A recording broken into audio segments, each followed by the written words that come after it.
Well, the thing that I think makes literature reviews really excellent, and actually any piece of work ever, is the thing that I say to students most often is a good story, a good narrative. And the easiest way for me to define it by using an analogy is comparing the films Finding Nemo and Frozen. Because I feel like they are really good examples of the features of a good literature review and a more confused literature review. So when I watch Finding Nemo, that film is so simple. It has such a clear narrative. Father loses son, goes on a quest to find son, finds son. That's it. So simple. But because of that, we can bring in lots of complex issues and interesting characters, and it becomes a very rich world.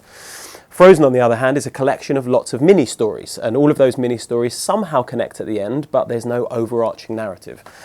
And that's what I feel a good literature review and an okay literature review are like. So what I always want to see is that Finding Nemo is the one that at the start we can say, this literature review is looking at X, Y, Z, and ultimately we'll conclude that da, da, da. And if we can do that, if we can have something that's actually quite simple, or deceptively simple maybe, we can then bring in all of those other literatures and make them all connect and see how they work together. The Frozen version of the literature review is where we have lots of different mini essays. So we've got lots of different things happening, and this is sometimes what happens when topics are too broad.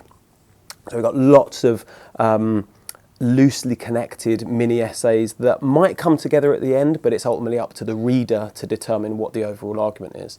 And what we want, and I think this is the most common linking factor in literature reviews, what we want is something where the reader almost doesn't have to connect the dots. They don't have to try and figure out what the objective is. It is very clear right from the start, right to the end.